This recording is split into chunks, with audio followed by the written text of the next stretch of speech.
lot of things in life, in health and healing, and in chiropractic practice, in business, seem really complicated. But what if we can acknowledge that and then find a more simple solution? That's what we're going to talk about today. We're also going to share a story of a 19-year-old and her journey to sobriety and how chiropractic care helped her to fit into her skin and go from being good to great. Hi, I'm Jenna Quentin, founder of Adjust Your Media and host of What Chiropractic Doesn't Cure, Stories of Innate. And today I'm talking with a chiropractor who loves to find simple solutions, and even better, she loves to share them. So I'm excited to share this with you today. Today on What Chiropractic Doesn't Cure, Stories of Innate, I have Dr. Jodi Dinnerman. She's a chiropractor in New Jersey. She's also a speaker and author of several books for wellness practitioners who are looking for change. I love that. And then she has new wild and wonderful solutions to mastering the challenges of practice. So welcome, Dr. Jodi. Thanks for having me. So we always want to talk about stories. I love stories. I love sharing them with people, with my children. It's such a great way to express really vital truths. So what is a story of someone whose life improved with chiropractic care? I think the best story I can tell is my own. It's the story I have the most right to. Yes. When I was 19, I was on this really downward spiral journey. I was following the Grateful Dead around. I was definitely going in the wrong direction in my life. I couldn't speak in complete sentences. I couldn't look people in the eyes. I was a mess. And I had an experience where I committed to a sober life. I don't know what the experience, I still don't know. I can't put my finger on it. And I went to rehab and I got sober, and I've been sober for 34 years now. And when I was about 2 months sober, I was working in a health food store to practice being able to talk to people I didn't know because it was really hard for me to do. And my chiropractor to be came into my line and said, I was at the register at this health food store, and he said, there's something about you. I want you to come experience an adjustment, but even more so, come work for me, come run my desk for me. And I never would have said yes, but something in me said the same something said yes. I went and got adjusted. I thought it was really weird. I didn't like it at all. But I loved the experience afterwards. The colors outside were brighter and the smells were clearer and the sounds were crisper, and something had shifted. And then I went on this journey, and I had a very different plan and I haven't looked back since. I'm completely in love with chiropractic, and it still absorbs me and puts me in awe and helps me go from good to great and helps me fit in my skin. So that's my chiropractic story. And I've raised 2 kids chiropractically. My husband gets adjusted. My dog gets adjusted. It's just part of what we do forever. This is so beautiful. And you said so many, I'm always looking for key phrases and key words that unlock this, that make people understand. Like you said, good to great. Like, yes, we can do all of these wonderful things from meditation and breath work. We can eat well, we can move our bodies. But the fact that chiropractic is something that can take us from good to great, that it isn't just because, we have a disc issue or something, even when we're feeling good. Yeah, I didn't have any pain in my body. I had pain in my heart. I had pain at a soul level. I was in pain. I was a mess. And it just peeled one layer. Every time I got adjusted, I got closer to Innate. And I still feel that way. I also started going in New Beginnings at that time. That was my introduction to chiropractic philosophy. I was introduced to chiropractic by being handed a green book. So that's all I knew. I didn't know that there was anything other than straight chiropractic. I went to Sherman. I'm a diehard straight chiropractor with a love for people who aren't that too, though. I really appreciate all walks in chiropractic. Yeah, I love that. I think it's interesting for people too to understand that you said, you enjoyed the experience afterwards. That, your first adjustment, you were like, okay, what? That's so validating, I think, for people who can sometimes be like, I love this person. This chiropractor is amazing. And so I'm sold on the passion and love that they have. And I trust them. I trust their knowledge. And then to say that experience afterwards, I have told people that it feels like the windows of my brain got washed. Mm-hmm. My skin fits better. It's like having tight jeans on and being at like a dinner party and all day your jeans are just digging into your stomach and that feeling, right? And then getting adjusted and it's as if someone replaced it with elastic. And it's like, oh my God, there's no more constriction. Like that's what the adjustment does for me. And I'm pretty sure that's what the adjustment does for my babies, like the kids that I adjust. It just lets them be comfortable because their parents don't understand why they love chiropractic so much. Like it's a weird thing to get your kid adjusted. It's not a normal thing to do. And the kids beg for it and they cry when they leave my office, not when they come to my office. And I think they're experiencing the same thing. Like I go to Dr. Jodi and it's more comfortable to be in my body. And my body works better. Something happens, something goes on that wasn't on before, or something calms down that was too loud. Yes, 100%. And I think, especially when you see babies and small children that don't have the language skills to express it. But I mean, then I have a 15-year-old and still sometimes, the language skills to express what we feel is a really tricky skill. I don't always have those language skills. So yes, for children, teens to just feel like they fit in their skin better. That's a great way to put it because isn't that what we're all looking for, is to go back to ourselves and the things that we realize in life, like you said, you had pain in your heart, pain in your soul, the things where we know this isn't it. This feeling, this dysfunction, this isn't it. And we see like little babies that are just squirmy. Their parents are like, they're not really colicky. They're not really, they're obviously uncomfortable. They're squirmy in just uncomfortable ways, not good movement pattern ways. So one thing that I wanted to ask you, because like you said, you express this really simply and clearly. There's a thing that I think sometimes where I tell myself it's complicated, whether it's complicated to heal or it's complicated in business. And you seem to have a way of sweeping it away and making it clear. Have you always thought this way, or is there some steps that you have gotten to master clarity? I have to tell my husband that you said that, Jenna. That's awesome. So I'm married to a Buddhist and everything is simple. Everything. Like the most complicated things are very simple. They're very one-dimensional. By the way, I met him when I was 3 months sober, and I knew the minute I met him that I was going to spend the rest of my life with him. I didn't even talk to him yet. He was my home, and he still has that feeling. I see him and like I can exhale, right? So the funny thing is that I overcomplicate everything.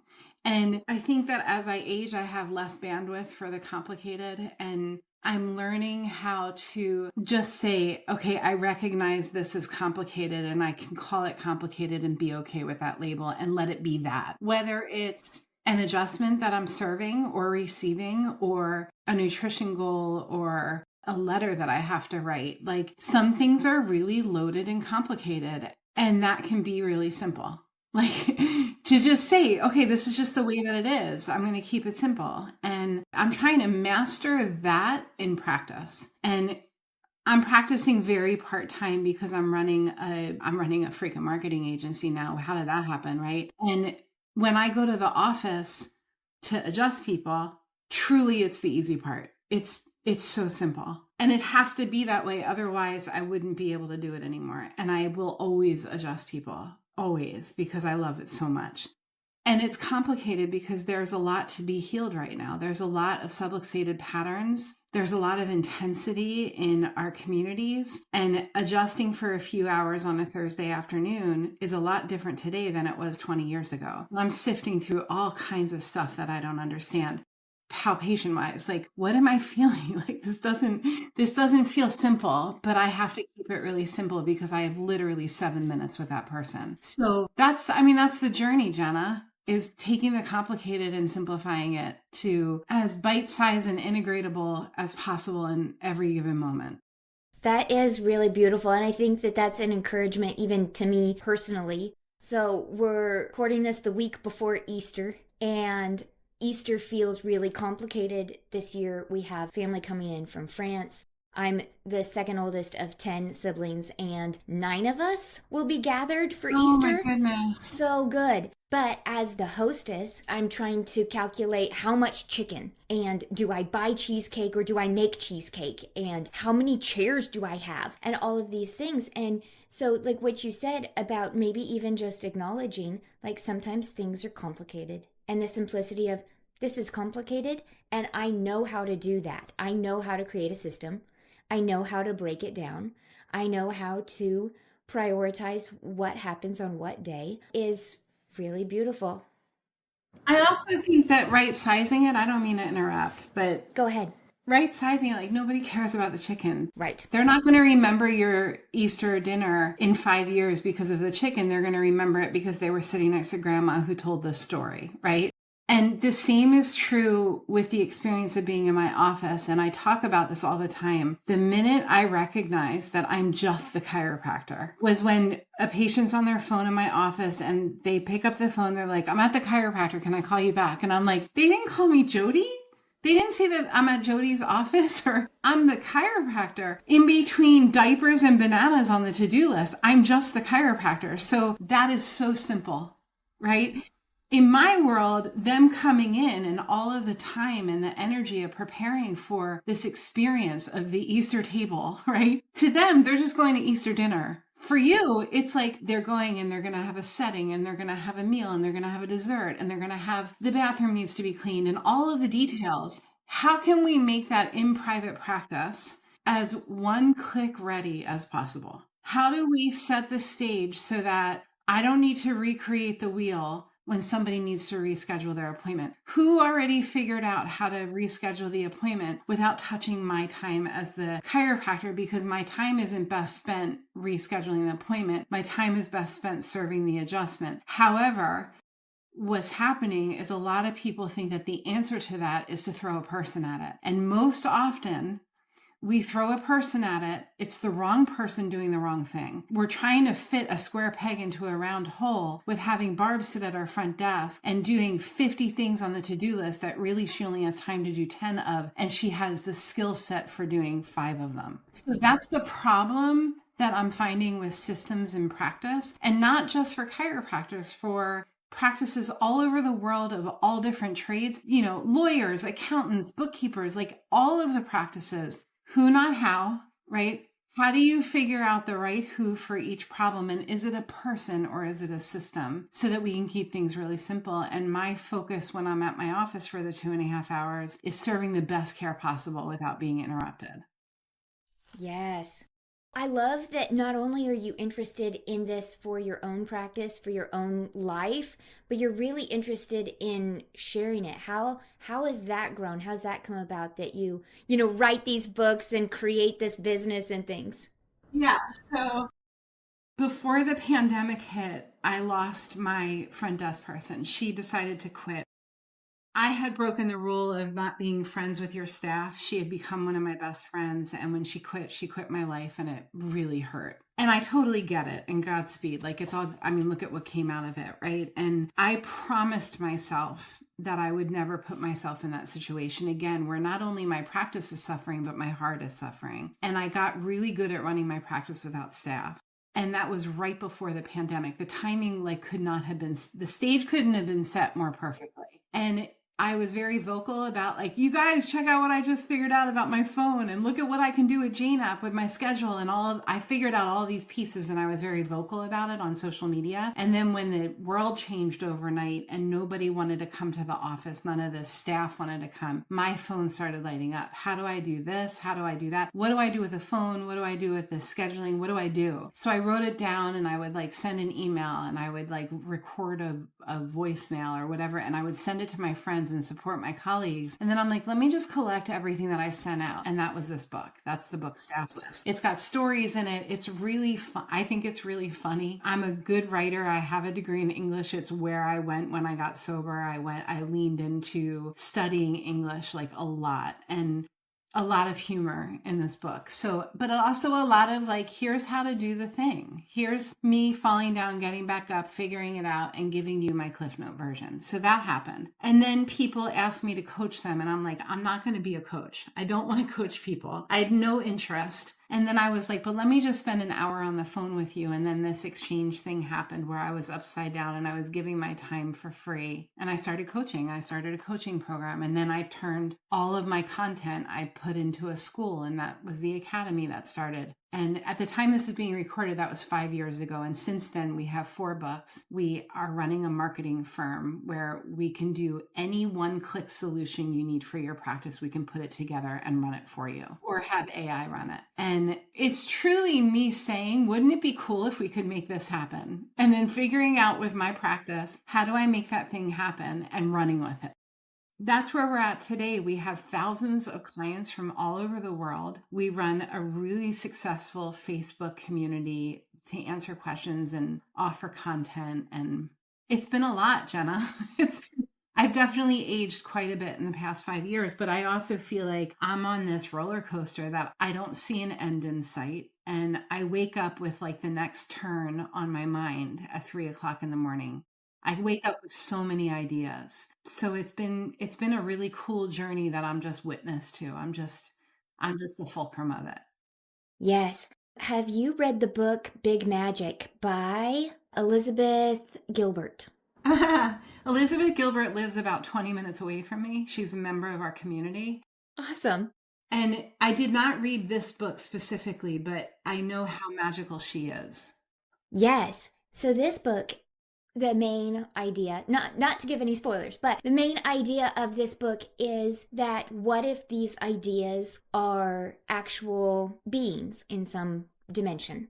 And these ideas come to us, ask to be born, and we can say yes or no. And then if we are not able to host them, if we're not able to create them, they might go to somebody else because they're looking for life. It's a beautiful visual.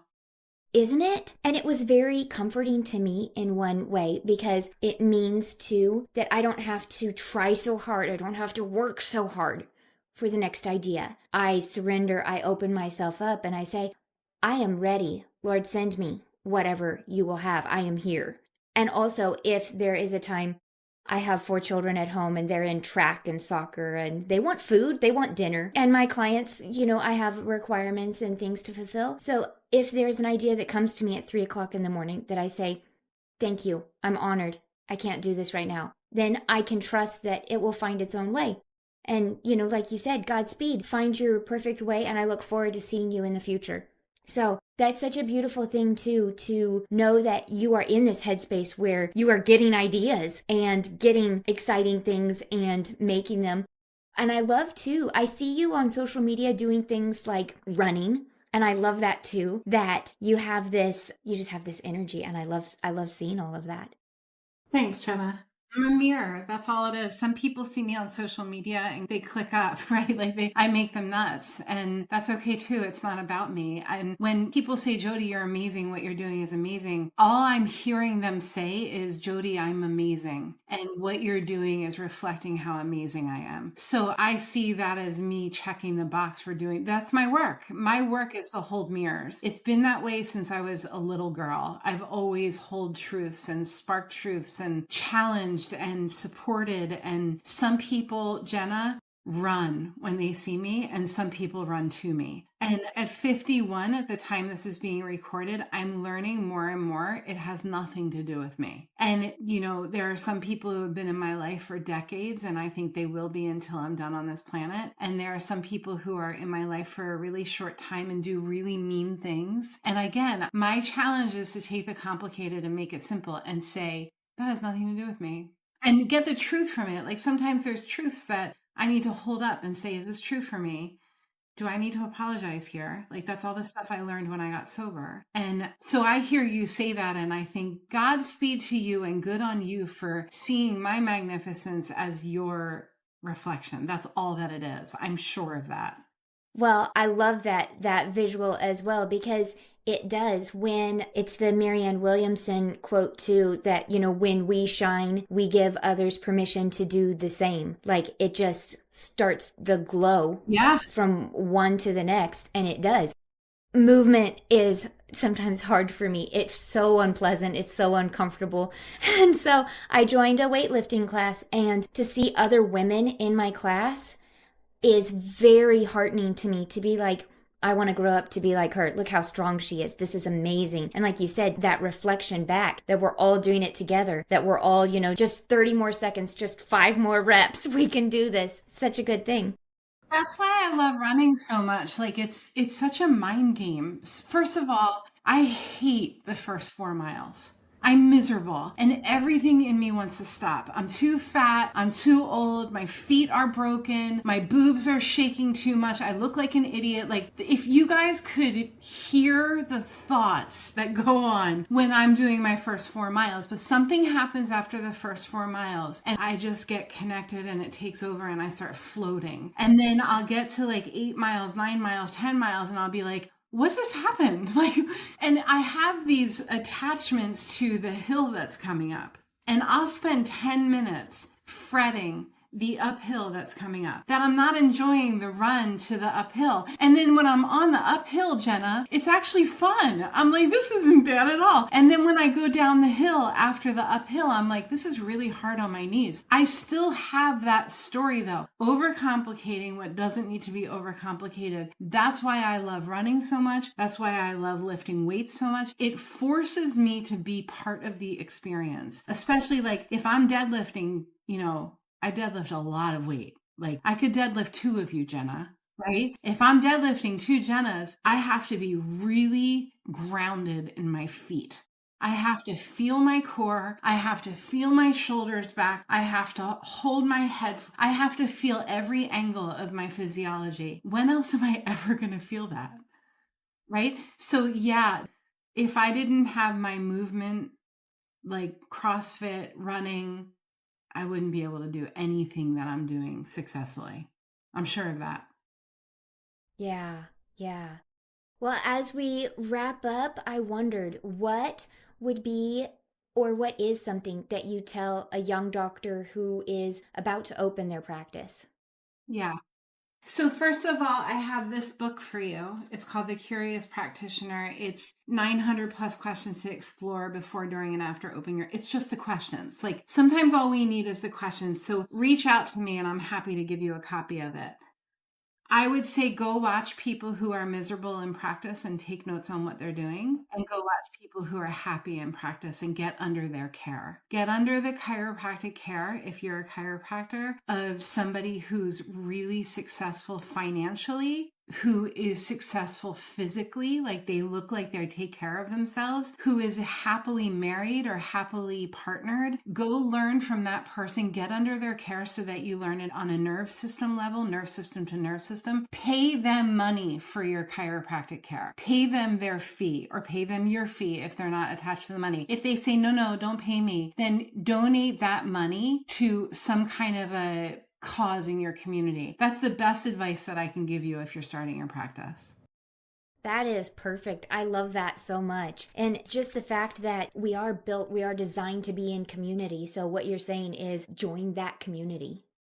Yeah, the good, the bad, and the ugly, and the beautiful and the great, and stay tapped in. Like, one of the things that I really would love to change during this lifetime is when I go to a chiropractic convention, I think Mile High has this going on the best. I want to see the snacks that they give out as food that's good for you.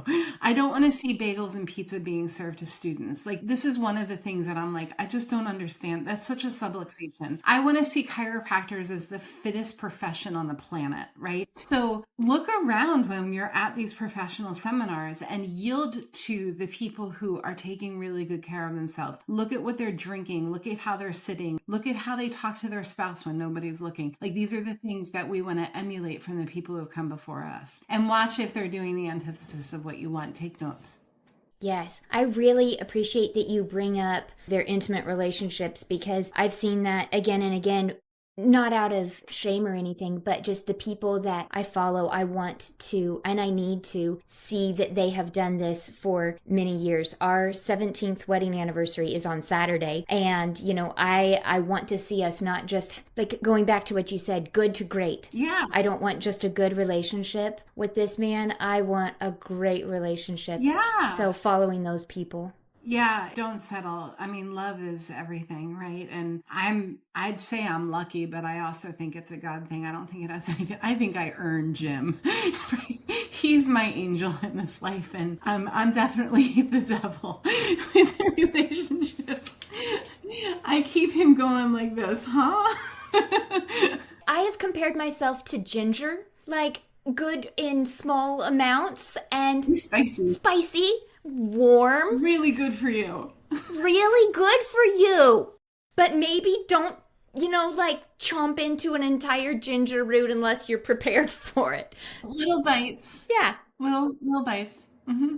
Alrighty. Well, thank you so much for everything you've shared today and for this conversation. And I will put all of the links to where you can find Dr. Jodi in the show notes, and reach out to her, find her books, all of her things, because it is all just as wonderful as this conversation. Thanks, Jenna.